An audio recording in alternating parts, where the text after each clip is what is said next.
हरि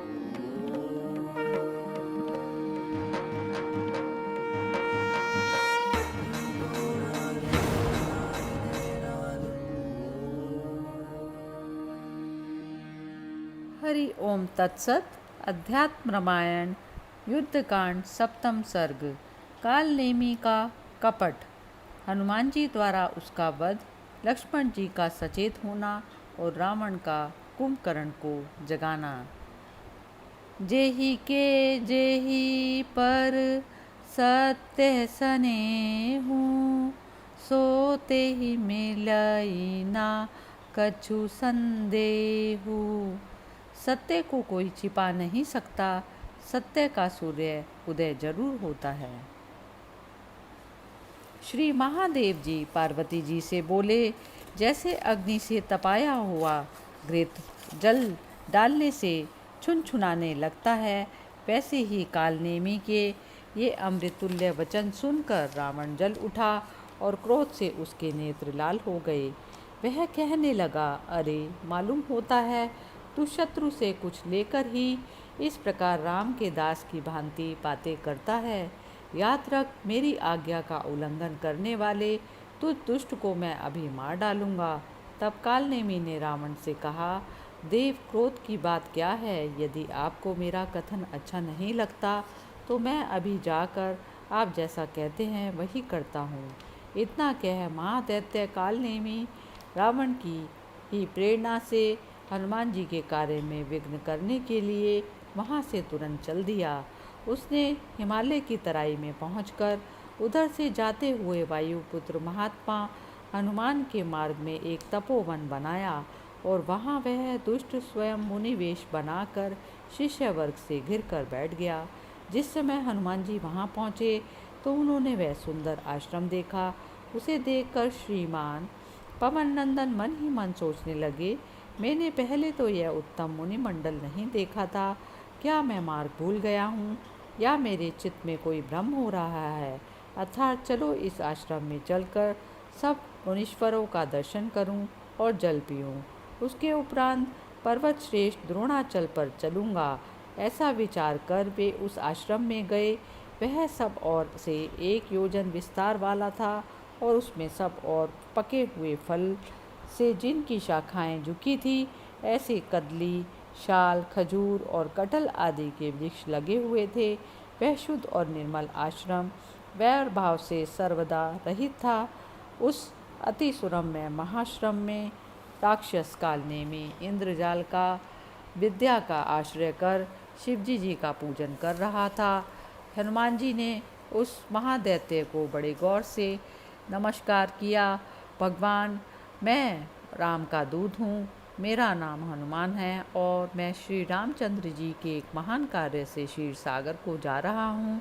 ब्रह्मन, मुझे बहुत प्यास लगी है, मैं खूब जल पीना चाहता हूँ। हे मुनीश्वर, कृपया बताइए यहाँ जल कहाँ है? हनुमान जी के वचन सुनकर कालनेमी ने कहा, तुम मेरे कमंडलों का जल पी सकते हो।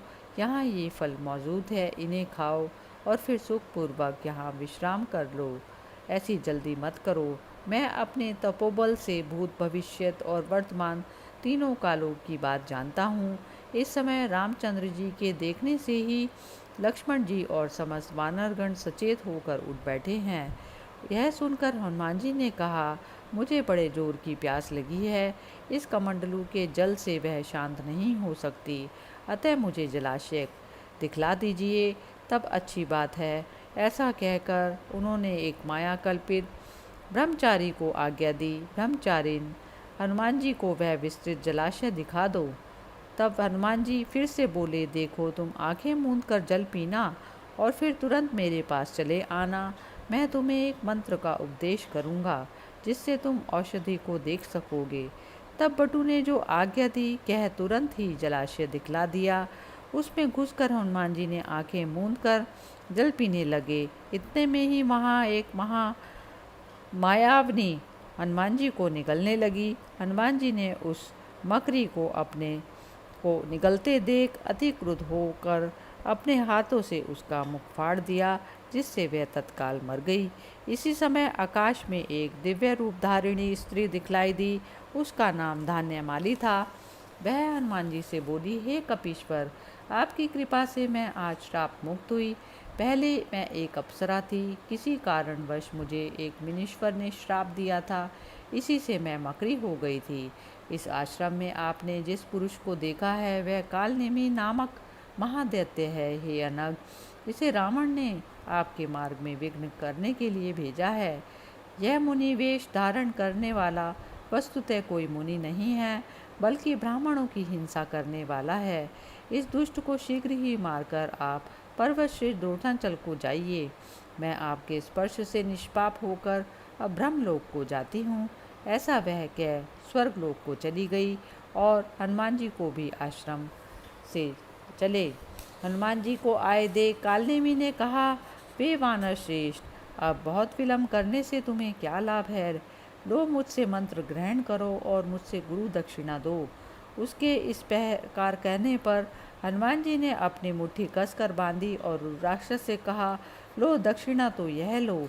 ऐसा कह उन्होंने उसे एक मुक्का मारा। उसके लगते ही महादैत्य कालनेमी मुनिवेश त्याग कर नाना प्रकार की मायाओं से पवन पुत्र के साथ लड़ने लगा। किंतु हनुमान जी तो महामायावी के दूत और इन तुच्छ मायावी राक्षसों के शत्रु थे। उन पर इन तुच्छ मायाओं का कोई प्रभाव नहीं हुआ। उन्होंने उसके सिर में एक मुक्का मारा, जिसके मस्तक फट जाने के कारण वह तुरंत मर गया। उसके बाद वे क्षीर सागर पर पहुँचे और महापर्वत द्रोणाचल को देखा, किंतु उन्हें वह औषधि ना मिली। अतः फौरन ही उस पर्वत को उखाड़ लिया और उसे वायु वेग से रामचंद्र जी के पास ले जाकर उनसे कहा, हे देवेश्वर, मैं इस महापर्वत को ले आया हूँ। आप जो उचित समझे वह करें। इस कार्य में विलम्ब करना ठीक नहीं। हनुमान जी का यह वचन सुनकर भगवान राम अति प्रसन्न हुए और उन महामती प्रभु ने तुरंत ही उस पर्वत से औषधि लेकर सुषेण से महात्मा लक्ष्मण की चिकित्सा कराई। तब नींद से उठे हुए समान लक्ष्मण जी ने सचेत होकर कहा, अरे दुष्ट दशानन, खड़ा रह, तू जाएगा कहाँ? मैं अभी तुझे मार डालता हूँ। उन्होंने इस प्रकार कहते देख रघुनाथ जी ने उनका सिर सूंघ कर हनुमान जी से कहा, हे वत्स, हे महाकपे, आज तुम्हारी कृपा से मैं अपने भाई लक्ष्मण को सकुशल देख रहा हूँ। हनुमान जी के इस प्रकार कह श्री रामचंद्र जी सुग्रीव और अन्य अन्य वानरों के साथ विभीषण की सम्मति से युद्ध की तैयारी करने लगे। तब युद्ध के लिए अत्यंत उत्सुक समस्त वानरगण पाषाण वृक्ष और पर्वत शिखर आदि लेकर लड़ने के लिए चले। इधर भगवान राम के बाणों से विद्ध होकर महाराक्षस रावण ऐसा व्याकुल हो रहा था जैसे सिंह से हाथी और गरुड़ से सर्प हो जाता है।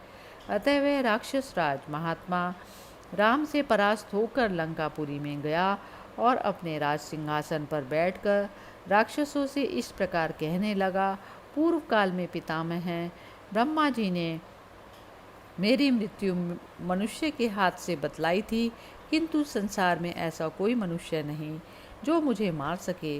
अतः इसमें कोई संदेह नहीं, साक्षात नारायण ही मनुष्य का अवतार लिया है। वे दशरथ कुमार राम होकर मुझे मारने के लिए आए हैं। पूर्व काल में मुझे जो अरण्य ने श्राप दिया था, हे राक्षस राज, मेरे वंश में सनातन पुरुष परमात्मा अवतार लेंगे और उन्हीं के हाथ से तुम निसंदेह अपने पुत्र पौत्र और बांधवों के सहित मारे जाओगे। और ऐसा कहकर वह स्वर्ग को चला गया। सो उन्हीं राम ने मेरे लिए अवतार लिया है और ये मुझे अवश्य मारेंगे। हमारा भाई कुंभकर्ण तो बड़ा ही मूढ़ है, वह सदा ही निद्रा के वशीभूत रहता है। तुम उस महावीर को जगाकर मेरे पास ले आओ। रावण के इस प्रकार कहने पर वे महाकाय राक्षसगण तुरंत ही गए और प्रयत्नपूर्वक कुंभकर्ण को जगाकर रावण के पास ले आए। वहां पहुंचने पर वह राजा को प्रणाम कर आसन पर बैठ गया। तब राजा रावण ने अत्यंत दीनवाणी से उसे अपने भाई से कहा, कुंभकर्ण, इस समय हमारे ऊपर बड़ा संकट आ पड़ा है, तो तुम सुनो। राम ने हमारे बड़े बड़े वीर पुत्र पौत्र और बंधु बांधव गण मार डाले। भाई, इस समय मेरा मृत्यु काल आ गया है, अब मुझे क्या करना चाहिए? यह महाबली दशरथ कुमार राम सुग्रीव के सहित दल बल के साथ समुद्र पार करके सब ओर से हमारी जड़ काट रहा है। हमारे जो मुख्य मुख्य राक्षस थे वे सब युद्ध में वानरों के हाथ से मारे गए, किंतु इस युद्ध में हमें वानरों का क्षय होता कभी दिखाई नहीं देता। हे महाबाहो, तुम इनका नाश करो, मैंने इसलिए तुम्हें जगाया है। हे महावीर, अपने भाई के लिए इस दुष्कर कार्य को करो। रावण के ये दुखमय वचन सुनकर कुंभकर्ण बड़े जोर से ठठाका मार के हंसा और इस प्रकार कहने लगा, राजन, आपने जब पहले सम्मति की थी उस समय मैंने जो कुछ कहा था, आपके पाप का वह फल आज उपस्थित हो ही गया। मैंने तो आपसे पहले ही कहा था कि राम साक्षात परब्रह्म नारायण हैं और सीता जी योग माया है, किंतु आप तो समझाने पर भी नहीं समझते। एक दिन मैं रात्रि के समय वन में एक विशाल शिला पर बैठा था। इसी समय मैंने दिव्य मूर्ति साक्षात नारद मुनि को देखा।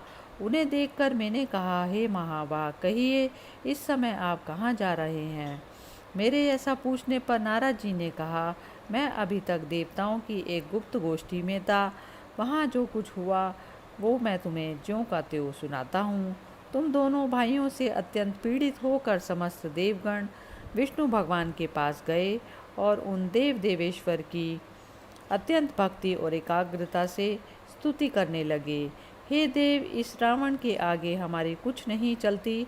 आप इस त्रिलोकी के कांटे का शीघ्र ही संहार कीजिए। पूर्व काल में ब्रह्मा जी ने उसकी मृत्यु मनुष्य के हाथ से निश्चित की है, अतः आप मनुष्य होकर इस रावण रूप कंटक को नष्ट कीजिए। तब सत्य संकल्प भगवान विष्णु ने बहुत अच्छा कहा। अब वे रघुकुल में अवतीर्ण होकर राम नाम से विख्यात हुए हैं। वे तुम सबको मारेंगे। ऐसा कहकर नारद मुनि चले गए। अतः आप राम को सनातन पर ब्रह्म ही जानिए और वैर छोड़कर उन मायामान स्वरूप भगवान राम का भजन कीजिए। श्री रघुनाथ जी भक्ति भाव से भजन करने वाले से प्रसन्न हो जाते हैं। भक्ति ही ज्ञान की जननी और मोक्ष को देने वाली है। भक्तिहीन पुरुष जो कुछ करता है वह सब ना किए के समान है। भगवान विष्णु के अनेकों अवतार हुए और वे सभी अपने स्वरूप के अनुसार लीला करने वाले थे, किंतु यह शिव स्वरूप ज्ञान में राम अवतार वैसे एक सहस्र अवतारों के समान है। जो लोग रात दिन मन और वचन से भगवान राम का भली प्रकार भजन कर रहे हैं, वे बिना प्रयास ही संसार को पार कर श्री हरि के परम धाम को जाते हैं।